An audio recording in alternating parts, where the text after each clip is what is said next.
Good morning students. तो आज हम करेंगे कि find a linear map. Linear map is same thing as linear transformation. Linear map या linear transformation T from R4 to R cube whose null space is generated by these two vectors। कल जो हमने questions किए थे उसमें था कि whose range space is generated by the vectors. तो रेंज स्पेस में थोड़ा डिफरेंट था कि पहले आप स्टैंडर्ड बेसिस ऑफ वी लेते थे, E1 E2 E3 जो भी होगा, फिर उसका कि T of B generates R T, तो टी ऑपरेट करते थे उन वेक्टर्स पे, टी ऑफ E1 है ना, फिर टी ऑफ E1 को first vector, T of E2 जो गिवन होता था सेकंड, और जो रिमेनिंग था उसको आप ज़ीरो ज़ीरो कर देते थे। ठीक है। अब नल स्पेस में क्या होता है कि null space is generated by these vectors. तो that means definition of N T क्या होता है कि this is set of all vectors V belonging to V such that T of V is zero. कि अगर ये वेक्टर बिलोंग्स टू एंटी है तो T of this will be क्या होगा, zero. T of 0 1 2 3 will be 0 0 0, क्योंकि जो transformation जब आप निकालोगे लीनियर मैप या लीनियर ट्रांसफॉर्मेशन, तो आंसर आपका ऐसे आएगा, capital T of X comma Y comma Z comma, चलो टी ले लिया small T, this is equal to, इधर एक वेक्टर होगा जिसमें तीन आपके पास एलिमेंट्स होंगे। ठीक है ना, तीन एलिमेंट्स, क्योंकि आर क्यूब का एलिमेंट होगा इक्वल टू। तो थोड़ा फ़र्क देखना आपने, डिफरेंस देखना कि जब रेंज स्पेस जनरेटेड बाय है, अब यहाँ है नल स्पेस।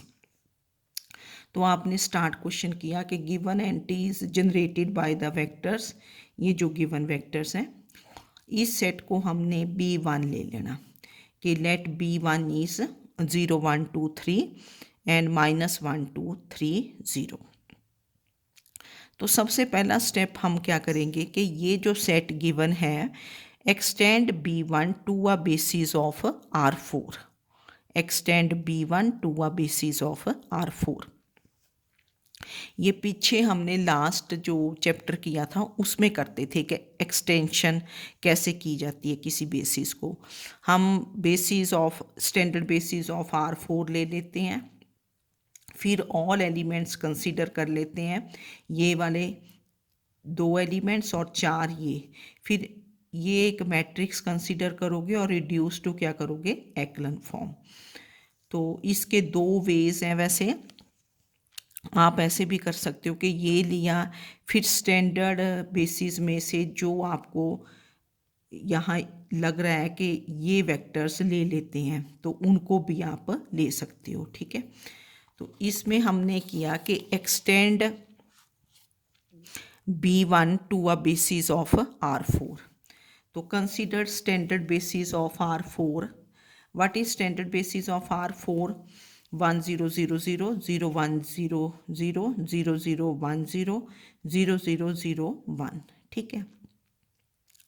फिर आप इन दोनों का यूनियन कंसीडर कर लेते हो, B1 यूनियन B। तो ये क्या बन गया, दिस इज 0 1 2 3 -1 2 3 0। फिर आगे ये जो स्टैंडर्ड बेसिस के वेक्टर्स थे, ठीक है, ये E1 है, E2 E3 E4, ये 6 वेक्टर्स बन गए आपके पास। तो then we consider a matrix consisting of all these 6 vectors and reduce this to echelon form. ये किया हमने consider first row second row करके।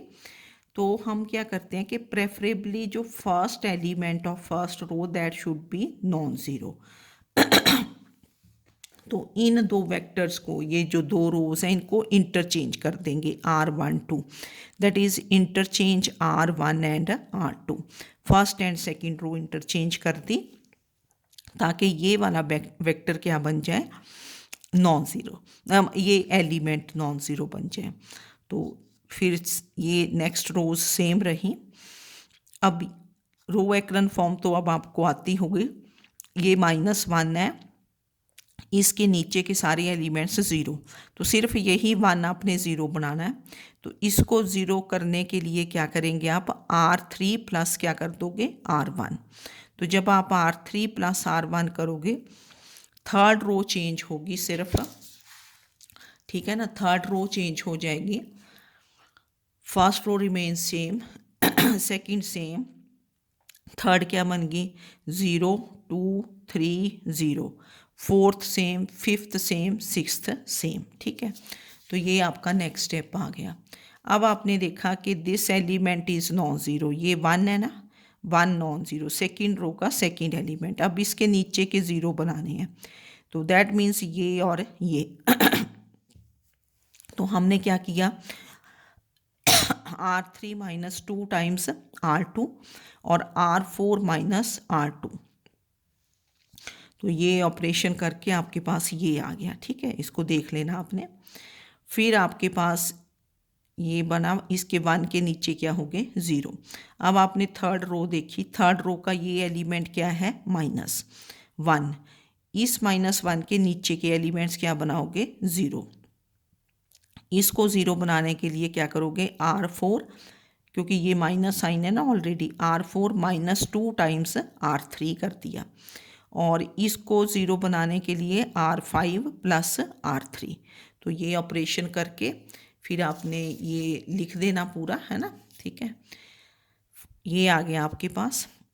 Now this element, fourth row का this element is non zero, और इसके नीचे के क्या करोगे, 0 बना दोगे। अब वैसे तो जो मर्जी कर लो, अगर ट्रांसफॉर्मेशन निकालोगे तो थोड़ी डिफ़र करेंगी, मतलब किसी का आंसर कुछ होगा, किसी का कुछ होगा, ऐसा हो जाएगा। अब जैसे कुछ लोग तो यहाँ 9 लेके ही कर लेंगे। अब हम ऐसा कर सकते हैं कि इसको पहले मैंने क्या किया कि क्योंकि ये दो माइनस साइन थे, इनको पॉजिटिव बना दिया कि R3 को -1 से मल्टीप्लाई कर दिया। अब नहीं करते तो कुछ और बात आएगी, है ना। और फिर इसको थोड़ा सिंप्लीफाई करने के लिए R4 को किससे डिवाइड कर दिया, 9 से। तो ये आपके पास ये बड़ा मैट्रिक्स बन गया, ठीक है। अब ये बना 1 के नीचे के क्या होंगे, 0 बना दोगे। तो क्या करोगे, R5 प्लस 6 टाइम्स R4 और R6 माइनस ये वाली, है ना। ये ऊपर वाली देखते हैं, ये नहीं दे आनी ना, क्योंकि यहाँ 3 एलिमेंट्स 0 हैं। जिसके नीचे के 0 बनाने हो उसी रो को आपने मेन रो लेके चलना, कि जिसमें आप ऐड सब्ट्रैक्ट कर सकते हो, ठीक है। तो इसमें ये होता है कि ये जो आपके पास एलिमेंट्स हैं ना, यहाँ एलिमेंट्स, ये सबके थोड़े डिफरेंट भी आ सकते हैं, क्योंकि आप क्या ट्रांसफॉर्मेशन करते हो, कैसे करते हो, ठीक है ना। अब कुछ स्टूडेंट्स यहाँ माइनस से मल्टीप्लाई नहीं करेंगे, कुछ 9 से डिवाइड नहीं करेंगे, ऐसे ही कर लेंगे, ठीक है ना। तो ये थोड़ा डिफरेंट हो सकते हैं आंसर्स ना। तो फिर आपके पास ये करके लास्ट में हमारे पास ये आ गया, देखो, इन द एक्लन फॉर्म, ये वाला बन गया, ठीक है। और फिर इसको हम B2 कर देंगे कि B2, नाउ दिस इज -1 2 3 0 0 1 2 3 0 0 1 6 0 0 1, है ना, and 0 rows they occur at the bottom. This is a basis of R4। R4 के बेसिस में कितने एलिमेंट्स होंगे, एग्जैक्टली 4 वेक्टर्स, ठीक है ना, 4 वेक्टर्स आगे। एंड ये जो है कि this is extension of given basis, जो गिवन वेक्टर्स थे उन्हीं की एक्सटेंशन है, वो वेक्टर्स आपके पास रहेंगे यहाँ बेसिस में, और 2 आपके पास ये आगे, ठीक है। दिस इन है। अब सिंस नल स्पेस, ये गिवन है आपको कि since null space is generated by these vectors, ये था ना, null space is generated by these vectors. तो नल स्पेस की by definition of null space, ये देखो मैंने लिख भी दी कि एंटी क्या होता है, this is the set V belonging to V such that T of V is 0, कि अगर ये vector, this vector belongs to N T है तो T of this vector will be 0। अब आपने 0 वेक्टर कैसा लेना है, ये जो इधर वेक्टर आएगा ये तो क्योंकि इमेज होगा ना, इमेज ऑफ टी मतलब image of this vector under T. तो ये जो वेक्टर होगा ये किसको बिलोंग करेगा, ये आर क्यूब को, है ना, डब्ल्यू को बिलोंग करता है। ये वी है and this is your W. तो जब इमेज होगा उस साइड जाएगा तो एलिमेंट ऑफ क्या होगा, आर क्यूब। तो therefore T of -1 2 3 0 is 0 0 0 and T of 0 1 2 3 will be क्या होगा, 0 0 0, क्योंकि null space is generated by these two vectors.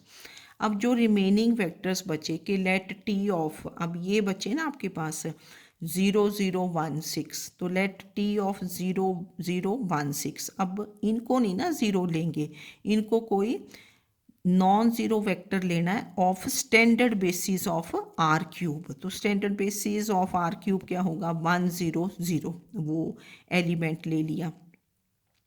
और फिर टी ऑफ 0 0 0 1, इसको क्या ले दिया हमने, 0 1 0। अब देखो यहाँ भी स्टूडेंट्स की अपनी इच्छा होगी कि भाई मैंने तो यहाँ लेना है 0 0 1 लेना है, यहाँ लेना है 0 1 0 लेना है, या यहाँ 1 0 0, वो थोड़ा सा डिफ़र कर जाएगा सबका, है ना। तो ये जो हमने लेने हैं elements, they are elements of standard basis of R cube. Preferably हम क्या करते हैं कि जो फर्स्ट एलिमेंट्स होते हैं, जैसे इसको E1 ले लिया, इसको E2 ले लिया, अगर कोई और एलिमेंट होता उसको E3 ले लेना। तो पहले हमने जो आपका गिवन थे ना वेक्टर्स, उनको एक्सटेंड किया to a basis of R4 by considering all the 6 elements और रिड्यूस टू एक्लन फॉर्म। ठीक है, now we have to find T from R4 to R cube. Linear transformation find करना है, तो उसके लिए आपके पास X Y Z T element of क्या होगा, R4। Let X Y Z T element of R4। अब इस एलिमेंट को क्या लिखोगे, as linear combination of elements of basis, जो आपका बेसिस ऑफ R4 आया जो एक्सटेंड करके, ये वाला B2, this is extension of basis. ठीक है, तो we have to write X Y Z T as linear combination of elements of B2। तो X Y Z T is written as alpha times ये first vector plus beta times second vector plus gamma times third vector plus delta times fourth vector. अब यहाँ alpha beta gamma delta आप find करोगे in terms of X Y Z T. तो ये मैंने multiply कर दिया, फिर यहाँ से बाय इक्वलिटी ऑफ वेक्टर्स आ गया, ये वैल्यूज़ निकाल दी, अल्फ़ा की वैल्यू -x आ गई। अब यहाँ से बीटा आ गया, है ना। ठीक है, ये मैंने पूरा सॉल्व कर दिया आपके लिए, तो इनको आपने वैल्यूज़ को देख लेना, ठीक है ना। फिर यहाँ से डेल्टा आ गया, डेल्टा क्या आ गया, टी -3 बीटा -6 गामा। तो यहाँ से बीटा की वैल्यू, डेल्टा की वैल्यू, एंड ये वैल्यूज़ आपके पास आपने निकाल दी। ठीक है, फिर ये X Y Z T, now this is alpha times 1 में पुट कर देंगे। अल्फ़ा कितना आया, अल्फ़ा यहाँ -x आ गया, बीटा की जगह क्या पुट कर दोगे, y + 2x into this vector plus gamma times ये वेक्टर, है ना। ठीक है, ये value -x -2y + z this vector and ये, तो देयरफॉर 1 बिकम्स, ये आपका 1 बन गया, देयरफॉर 1 बिकम्स, है ना। तो ये हमने पूरा 1 लिख दिया। अब ट्रांसफॉर्मेशन फाइंड करना है, तो operate T on both sides. तो therefore T of X Y Z T, this is -x तो बाहर रहेगा, this is T of -1 2 3 0 plus y + 2x T of 0 1 2 3। ठीक है, ये फिर प्लस ये outside T of 0 0 1 6 and so on. ठीक है, अब टी ऑफ -1 2 3 0 क्या था, 0 0 0। टी ये भी क्या है, 0 0 0। टी ऑफ 0 0 1 6 को हमने क्या लिया, 1 0 0, एंड इसको लिया 0 1 0। फिर इनको आपने मल्टीप्लाई कर दिया। अब फर्स्ट एलिमेंट देखो क्या बनेगा, 0 + 0 और प्लस यहाँ से क्या बन गया, -x -2y + z, और ये क्या बन गया, 0। प्लस ज़ीरो, ठीक है। फिर second element zero plus zero plus zero and plus क्या हो गया 9y minus 6z minus T, comma, फिर थर्ड एलिमेंट। तो दिस इज़ द ट्रांसफॉर्मेशन, ठीक है। तो ये आपकी जो आंसर है आएगा, तो यहाँ एलिमेंट ऑफ आर क्यूब भी, पर ये आंसर डिफ़र कर सकता है, ठीक है ना। तो मैंने यही बताया कि ये, क्योंकि यहाँ आपके पास जब आप रिड्यूस करते हो ना इसको टू एक्लन फॉर्म, तो यहाँ डिफ़र कर सकता है सब कुछ ना। देखो, और जो दूसरा वे है कि जो हमने देखो पहले ये मैट्रिक्स ए कंसीडर किया था ना, by taking all the basis vectors, है ना, चारों ही ले लिए थे। फिर दूसरा मेथड हम ऐसे भी कर सकते हैं, ये इजी रहेगा आपके लिए, ठीक है। मैंने दोनों कर दिया आपके लिए कि we consider the matrix A to be -1 2 3 0 0 1 2 3 जो गिवन वेक्टर्स थे, है ना, उनको, क्योंकि फर्स्ट प्लेस पे आपका नॉन ज़ीरो एलिमेंट होना चाहिए। फिर जो स्टैंडर्ड बेसिस होता है आपका R4 का, उसमें से आपने वो वेक्टर्स लेने हैं जो इसको एक्लन फॉर्म में रिड्यूस कर देगा, ठीक है ना। अगर आप 1 0 0 ले लेते हो फिर तो रिड्यूस करना पड़ेगा, तो वो नहीं लेना। 0 1 0 0 ले लेते हो तब भी रिड्यूस करना पड़ेगा। तो हमने लिया E3 0 0 1 0 एंड E4 0 0 0 1। तो this is already in the एक्लन form. यहाँ बेसिस मतलब वेक्टर्स किसके लिखने हैं, यूजुअल बेसिस ऑफ R4 के, जो इसको ऑलरेडी इन एक्लन फॉर्म बना देंगे, मतलब आपको रिड्यूस नहीं करना पड़ेगा। आप डायरेक्टली ऐसे भी कर सकते हो, ठीक है ना। ये ट्रायल से होता है, बाय ट्रायल के कौन से वेक्टर्स ने, which is in the एक्लन form.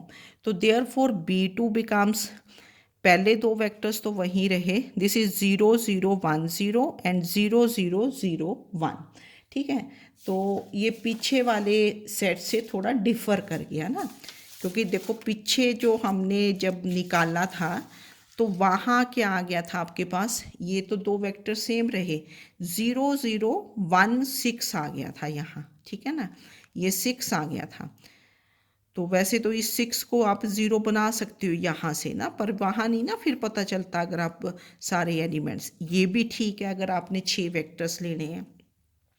अब इसमें यहाँ बन गया 0 0 1 0 आ गया, वो ज़्यादा इजी भी हो जाएगा आपके लिए, रिड्यूस भी नहीं करना पड़ा। और फिर देखो आपने क्या लेना कि since the null space is generated by these vectors, तो t of this will be क्या होगा, जैसे पीछे लिया 0 0 0, t of 0 1 2 3 this will be 0 0 0 and let t of 0 0 1 0, मतलब थर्ड रो चेंज हुई ना हमारी, ये 1 0 0 कर दोगे and t of 0 0 0 1 will be 0 1 0, मतलब ये E1 ले लिया, ये E2।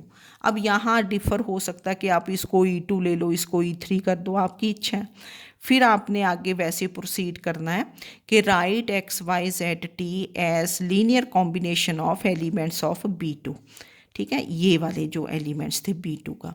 तो X Y Z T this is written as, कैसे लिखोगे, अल्फ़ा टाइम्स ये -1 2 3 0 plus beta times 0 1 2 3 plus gamma times 0 0 1 0 plus delta, then you find alpha beta gamma delta in terms of X Y Z T, है ना, find कर देना, then operate T. तो इसको आपने इस वे से ट्राई कर लेना।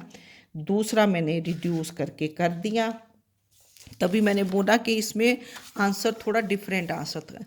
देखो जैसे ये वाला हमने किया ना यहाँ, तो कुछ ऐसा भी कर देते हैं कि इसको ज़ीरो बना दें। इसको देखो कैसे ज़ीरो बनाओगे कि R3 माइनस क्या हो जाएगा 6 टाइम्स R4, -6 टाइम्स R4, तो ये ज़ीरो बन जाएगा, तो ये बन जाएगा 0 1 0 0 1 0, ठीक है। तो ये तो इतना जो हमने इतने स्टेप्स किए, यहाँ तक तो आप लिखोगे, है ना, यहाँ तक तो लिखोगे।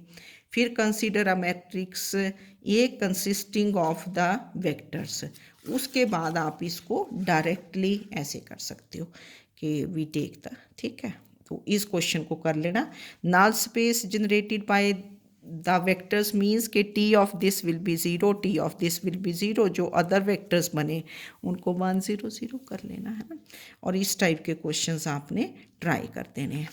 नाउ नेक्स्ट क्वेश्चन इज़ थोड़ा ये थ्योरेटिकल है, जैसे ये तो न्यूमेरिकल था ना, ये थोड़ा थ्योरेटिकल है। दिस इज़ के let V be a vector space and T from V to V be a linear transformation. Show that the following statements are equivalent. Equivalent means कि जैसे दो statements हैं, A implies B, B implies A, ऐसे होता है। That is A implies B and B implies A. Equivalent, equivalent. तो first statement is intersection of range of T and null space of T is the zero subspace of T. Intersection of range space of T, that is RT, intersection NT is equal to singleton set 0, zero subspace of T. First ये बनी statement. Second B statement क्या है कि if T of T V is zero then this T of V is zero, मतलब ये बीच वाला। If T of T V is zero then T of V is zero, ठीक है। Questions ज़्यादा स्टूडेंट्स ने पहले कर लेने हैं, थ्योरम्स फिर जितनी सी आती हैं कंफर्टेबली आ जाती हैं उनको अंडरस्टैंड कर लेना। Now this is given T from V to W is a linear transformation, ये गिवन है। फिर हमारे पास यहाँ क्या क्या दो कॉन्सेप्ट्स हैं, range of T and null space of T. तो इसकी जब भी ऐसा क्वेश्चन होगा आपने डेफिनेशन लिख लेनी है। R T is the set T of V such that V belongs to V. N T क्या होता है, V belonging to V such that T of V is zero. Definitions कि जब T of V equal to zero हो जाता है तो V किसको बिलोंग करता है, एन टी को, V belongs to N T, and V belongs to N T means T of V is zero, ठीक है।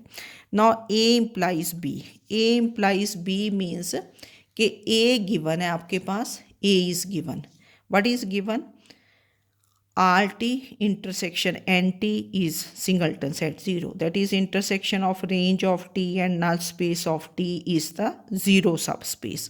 That is what is given, RT intersection NT is a singleton set 0. Zero subspace. Zero नहीं लिखा. This is the zero subspace. अब to prove यहीं से देख के हमने लिख दिया, what is to prove, T of T V equal to zero then T of V is zero.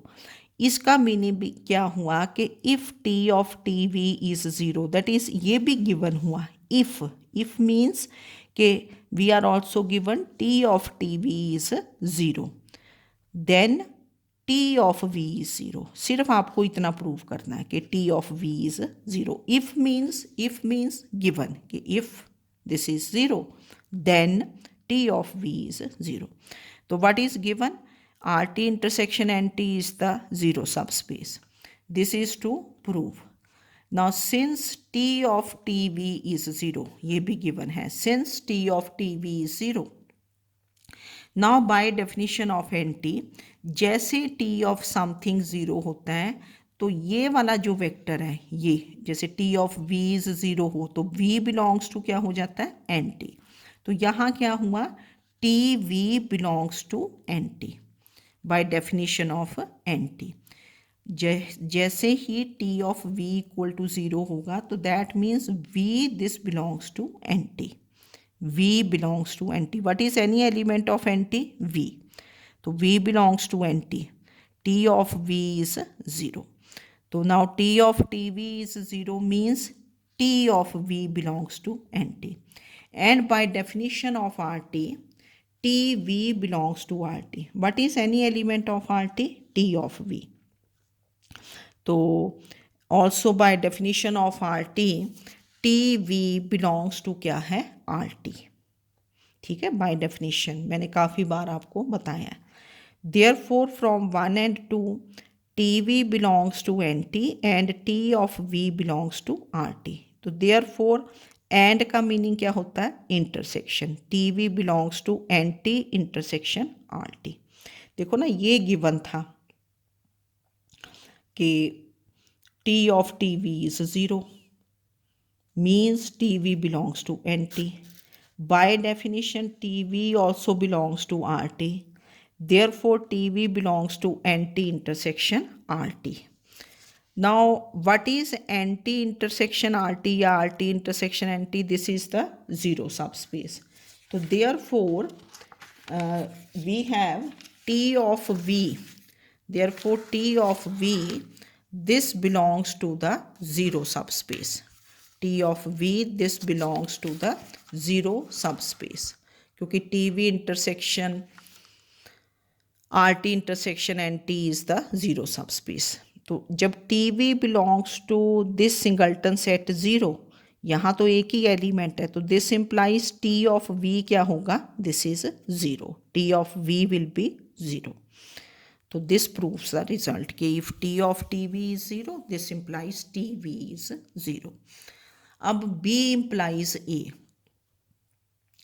Equivalent B implies A. तो व्हाट इज गिवन? गिवन क्या होगा? T of TV equal to 0, देन T of V इज 0. मतलब B given है, A prove करना है आपको. Given, what is given? T of TV equal to 0, देन T of V 0. That means ये भी गिवन हुआ कि T of TV is 0, then T of V is 0. This T of V is 0. Then prove that RT intersection NT is the zero subspace. तो अब ये दो sets equal है, RT intersection NT and singleton set 0. ये भी एक set हुआ ना, set containing only one element. तो हम लेंगे कि let any element belongs to here और उसको शो कर देंगे कि वो 0 है. जैसे W लिया, लेट W बिलोंग्स टू, आप X ले सकते हो, X belongs to RT intersection NT. हम प्रूव करेंगे कि W क्या है? 0 है. तो W belongs to RT intersection NT. This implies by definition, ये आपको पता है सेट्स में आप करते थे, X belongs to A intersection B. This implies X belongs to A and X belongs to B. Intersection में एंड, यूनियन हो तो और. तो this implies W belongs to RT and W belongs to NT. Now W belongs to RT, W belongs to RT. This implies by definition कि for V belonging to V there exists some W belonging to W such that T of V is W. थोड़ा definition को different way से use किया. RT की definition वैसे क्या थी? T of V, where V belongs to V. अब T of V को कई बार हमने जब सब स्पेस प्रूव किया था उसको W से भी डिनोट कर दिया था. T of V इज क्या है? W. Now W belongs to RT. This implies there exists V belonging to V such that by definition T of V is equal to W. Now W belongs to NT. ये मैंने आपको बताया कि जैसे कोई element NT को belong करेगा तो T of W विल भी क्या होगा? 0. T of W is 0. अब ये W की वैल्यू ऊपर से उठा के यहाँ पुट कर दी. T of W is 0. This implies T of TV is 0, क्योंकि W कितना है आपका? TV. T of W is 0. This implies T of TV is 0. और व्हाट इज गिवन? गिवन क्या है कि अगर T of TV 0 हो तो दिस TV इज 0. तो this implies T of V is 0 because it is given कि T of TV is 0 implies T of V is 0. अब T of V क्या था? W था. T of V was क्या था? W. ये कहाँ था? ये. तो this implies W is 0. तो therefore W belongs to RT intersection NT. यहाँ से स्टार्ट किया. This implies W is 0. तो therefore RT intersection NT, this is a subset of this set 0. ठीक है. अच्छा, फिर अब आप शो करोगे कि singleton set 0 is a subset of RT intersection NT, क्योंकि इक्वेलिटी प्रूव करनी है ना. इक्वलिटी के लिए this is a subset of this and this is a subset of this, A is equal to B if A is a subset of B and B is a subset of A. Now we will prove that singleton set 0, this is a subset of RT intersection NT. Now 0 belongs to, we have since T of 0 is 0, ठीक है. ये जैसे ऐसे देखो कि T of V है, जैसे कोई vector V, T of V is 0, this means क्या होता है, V belongs to NT. तो मैंने इसीलिए अंडरलाइन किया कि ये वाला जो ज़ीरो है, ज़ीरो बिलोंग्स टू NT. ये मैंने रीज़न दिया कि T of V is zero implies this V belongs to NT. Now T of zero is zero, पता है आपको, प्रूव भी किया था हमने कि T of zero is zero. तो that means this zero belongs to NT. This is definition. फिर T ऑफ ज़ीरो ज़ीरो है. Now this 0 will belong to RT. This 0 will belong to RT by definition of RT. जैसे T of 0 लिखते हो आप, T of 0 क्या होगा, 0. तो therefore 0 belongs to RT intersection NT या NT intersection RT. तो that implies singleton set 0, this is a subset of RT intersection NT. तो combining 1 and 2, we have RT intersection NT, this is the singleton set 0. ठीक है, नहीं तो आप इतना भी अगर प्रूव कर दोगे तब भी ये ठीक आ जाता है. तो टू स्टेटमेंट्स आर इक्विवेलेंट. तो इसमें ना क्वेश्चन 1 आपने ट्राई करके देखना, ये शॉर्ट आंसर्स में कई बार पूछ लिया जाता है. क्वेश्चन 1 ना बड़ा ईजी सा है, तो मैंने ये स्पेसिफिकली लिखा है कि ट्राई क्वेश्चन 1 हो. फिर एक्सरसाइज 4C भी ट्राई कर देना. ठीक है, तो आज थोड़ा ये क्वेश्चन लेंथी था जो नाल स्पेस वाला था, तो इसको अंडरस्टैंड कर लेना. ये थ्योरम, ठीक है, इसको देख लेना. अगर टफ लगे तो कोई बात नहीं, फर्स्ट राउंड में छोड़ देना, फिर हो जाती हैं क्लियर, है ना. Okay, thank you.